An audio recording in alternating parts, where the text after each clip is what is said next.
Bismillah, Assalamualaikum guys. Jumpa lagi di channel Dua Undercover. Sebaiknya foto-foto yang meninggal itu jangan disimpan guys. Kita simak ya penjelasan dari Al Ustad Khalid Basalamah.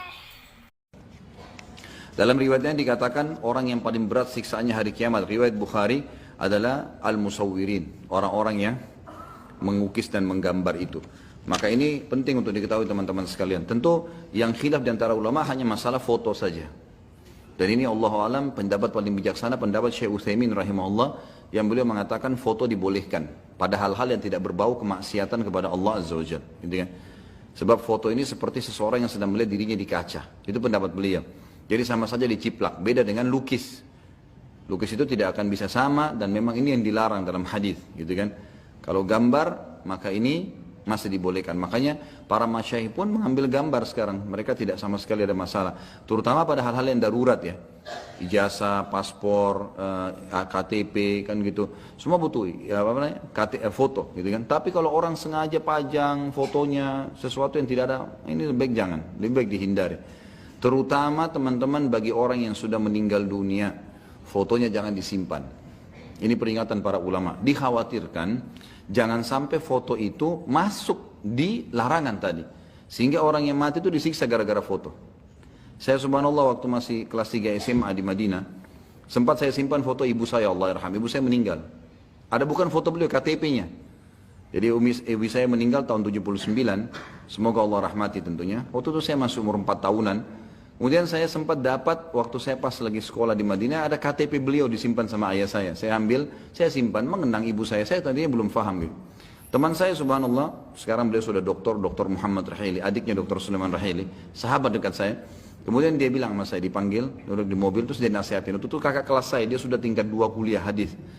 Dia bilang, Khalid, ente nggak berpikir akhi tentang masalah foto ibu ente kalau ente simpan. Karena pernah saya sampaikan kalau ada saya simpan. Saya bilang kenapa akhi? Hadisnya itu terlalu tegas gitu.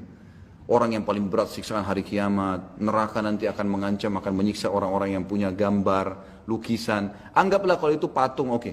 Tapi kalau foto kira-kira masuk, kalau masuk misalnya minimal, bagaimana nasib ibu ente? Gitu kan?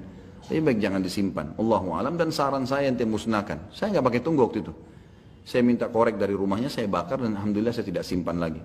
Karena mengenang orang tua kita dan kerabat kita sudah meninggal teman-teman dengan memperbanyak amal soleh buat mereka, bukan dengan fotonya.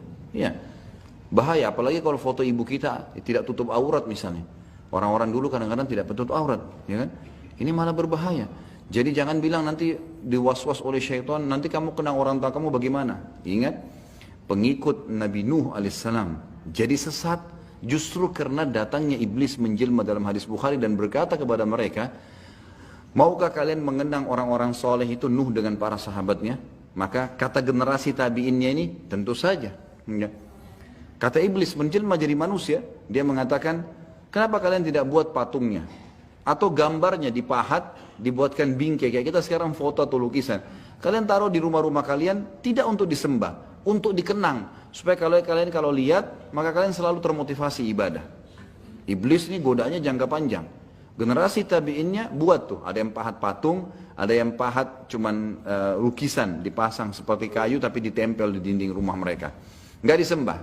Subhanallah, setelah habis generasi tabiinnya, datang tabiinnya, gitu kan? Barulah iblis datang lagi mengatakan orang tua kalian dulu tidak meletakkan ini kosong, tapi menjadikan mereka perantara dengan Allah karena mereka orang soleh.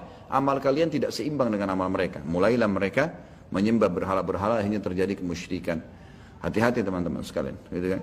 Kita tidak tahu nanti foto-foto ini. Ini amannya ya.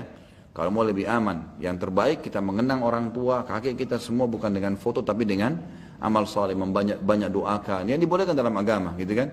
Menyebut-nyebut kebaikan mereka, bersedekah buat mereka, itu jauh lebih baik. Cukup nama dan selesai. Nabi SAW tidak ada fotonya. Kalau Allah mau, bisa ada gambar Nabi SAW. Bisa, tapi Allah nggak abadikan. Cukup ditahu ini ada nama Nabi Muhammad SAW, kita bacakan salawat buat beliau. Oh ini ada sahabat-sahabat yang masuk surga, 10 orang dan sahabat-sahabat yang punya kemuliaan, dan ini fadilah-fadilahnya dinukil dalam buku-buku supaya kita tahu fadilah mereka, dicontohi. Hanya itu. Bukan dikenang dengan gambar, karena ini berbahaya sekali efeknya. Jadi saya sarankan keluarga kita yang sudah meninggal, maka jangan dipajang apalagi disimpan. Foto kita pun lebih baik kita simpan teman-teman. Kalau darurat, Syekh Utsaimin menganjurkan agar tetap jangan pelanggaran agama. Maksudnya, kalau kita punya foto, mungkin foto perkawinan, mungkin foto istri atau foto suami, foto anak dibutuhkan, ditaruh di album disimpan. Di HP pun darurat disimpan. Satu waktu perlu untuk identitas misalnya boleh. Tapi kalau untuk dipajang-pajang, ini ada hukum lain. Seperti misalnya tidak masuknya malaikat di ruangan yang ada gambarnya, itu masuk dalamnya foto kalau itu. Itu masuk di dalamnya juga foto, Allahu alam. Jadi hati-hati karena ini ancamannya sangat berat. Masya Allah, tabarakallah. Demikian guys penjelasan dari Al Ustadz Khalid Basalamah. Semoga kita dapat ibroh dan see you next kajian. Wassalam.